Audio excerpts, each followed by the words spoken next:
ना जमीन आसमां चाहिए, ना जमीन आसमां चाहिए, ना शोहरत ना नाम चाहिए।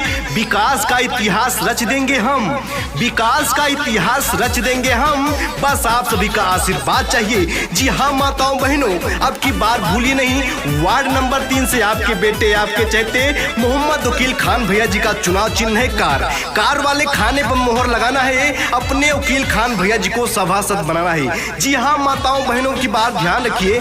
वार्ड नंबर 3 से मोहम्मद वकील खान भैया जी को अब की बार सभासद का चुनाव जिताकर अपने तुलसीपुर वार्ड नंबर 3 नई बस्ती को चमकाना है। आपके बेटे, आपके चहेते मोहम्मद वकील खान भैया जी को भारी से भारी बहुमत से जिताना है। भोजपुरी गायक अमन मिश्रा। वार्ड नंबर 3 के है शान वकील खान भैया। वार्ड नंबर 3 के है शान वकील खान भैया। बनकर सभासद करिए बहुत काम भैया। जहाँ देखो वहीं गूंजे ये नहीं के नाम भैया। जे करबा कार निशान मोहर लगैहा भैया। जे करबा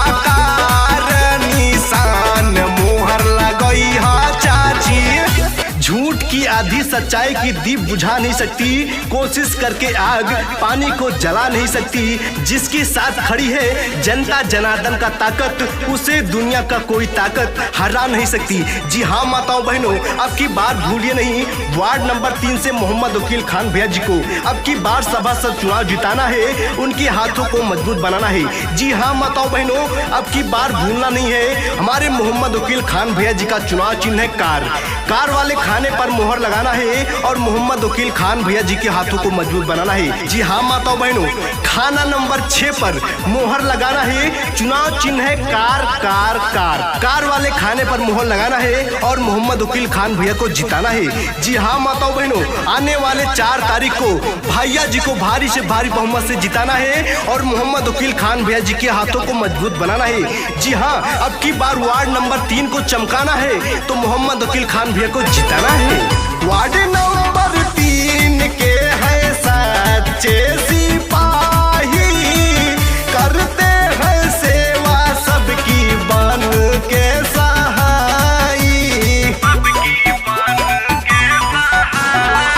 वार्ड नंबर 3 के है सच्चे सिपाही, करते हैं सेवा सबकी बन के दुखियों गरीबों को अपना समझते हैं। जात पात ना कोई ये भेदभाव करते हैं। जे करबा करावा निशान मोहर लगैहा भैया। जे करबा करावा निशान वकील खान है भैया। साथ दिया तो काम करेंगे, जन जन का सम्मान करेंगे। अरे साथ दिया तो काम करेंगे, जन जन का सम्मान करेंगे, झूठे वादे नहीं करेंगे। जी हाँ माताओं बहनों, हम सभी का चुनाव चिन्ह कार, बुजुर्गों का चुनाव चिन्ह कार, माताओं और बहनों का चुनाव चिन्ह कार, भैया भाभी का चुनाव चिन्ह कार, सभी जनता जनार्दन का चुनाव चिन्ह कार। कार कार कार।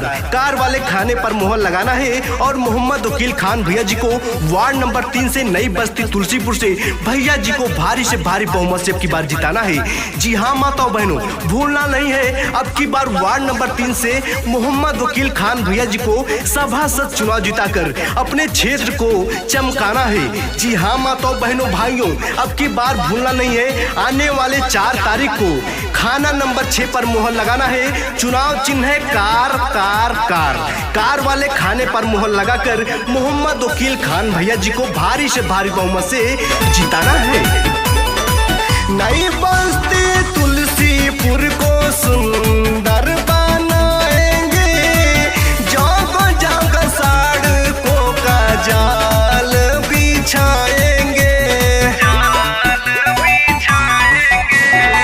नई बस्ती तुलसीपुर को सुंदर बनाएंगे। जगह जगह सड़कों का जाल बिछाएंगे।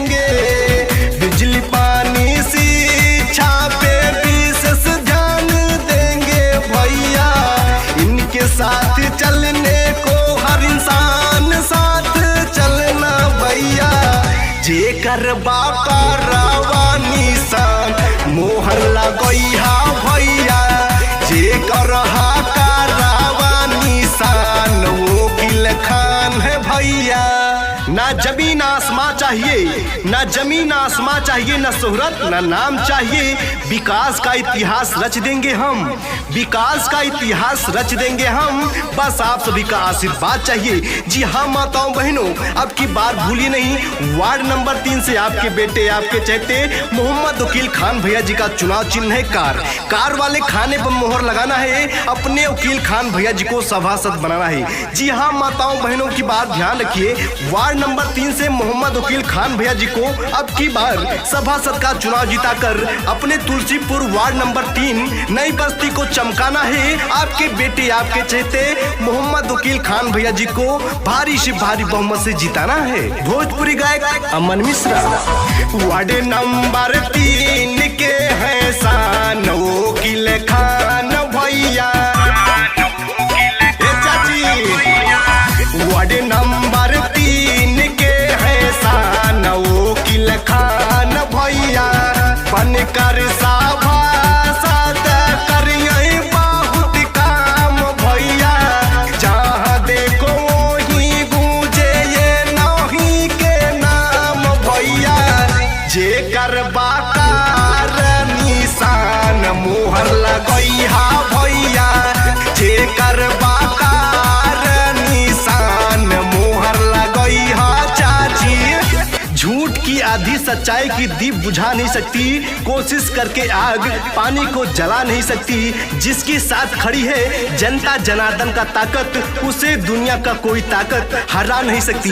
जी हाँ माताओं बहनों, अब की बार भूलिए नहीं, वार्ड नंबर 3 से मोहम्मद वकील खान भैया जी को अब की बार सभासद चुनाव जिताना है, उनके हाथों को मजबूत बनाना है। जी हाँ माताओं बहनों, अब की बार भूलना नहीं है, हमारे मोहम्मद वकील खान भैया जी का चुनाव चिन्ह है कार। कार वाले खाने पर मोहर लगाना है और मोहम्मद वकील खान भैया जी के हाथों को मजबूत बनाना है। जी हाँ माताओं बहनों, खाना नंबर 6 पर मोहर लगाना है, चुनाव चिन्ह है कार कार कार। कार वाले खाने पर मोहर लगाना है और मोहम्मद वकील खान भैया को जिताना है। जी हाँ माताओं बहनों, आने वाले 4 तारीख को भैया जी को भारी से भारी बहुमत से जिताना है और मोहम्मद वकील खान भैया जी के हाथों को मजबूत बनाना है। जी हाँ, अब की बार वार्ड नंबर 3 को चमकाना है तो मोहम्मद वकील खान भैया को जिताना है। वार्ड नंबर 3 के है सच्चे सिपाही, करते हैं सेवा सबकी बन के सहाई।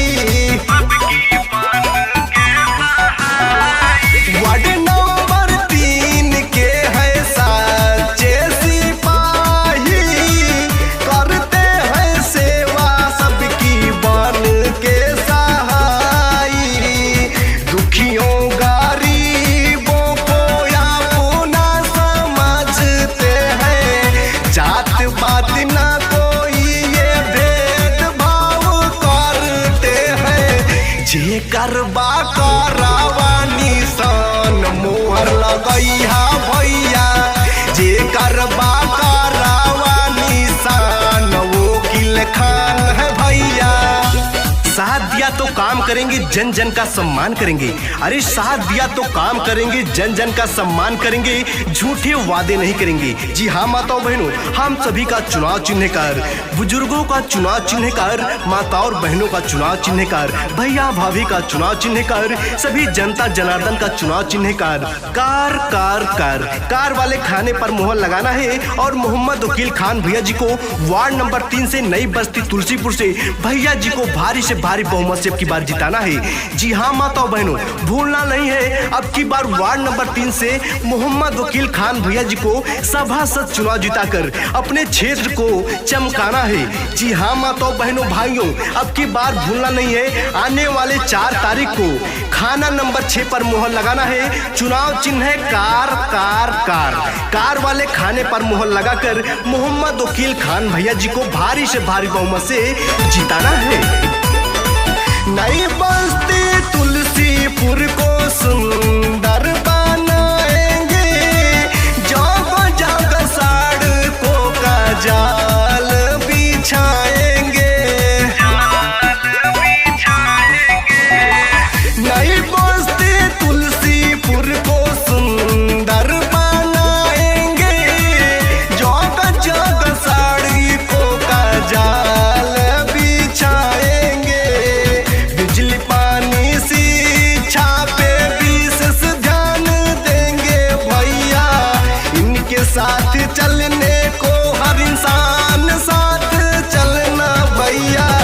जेकर बाका रवा निशान मोहर लगैहा भैया जेकर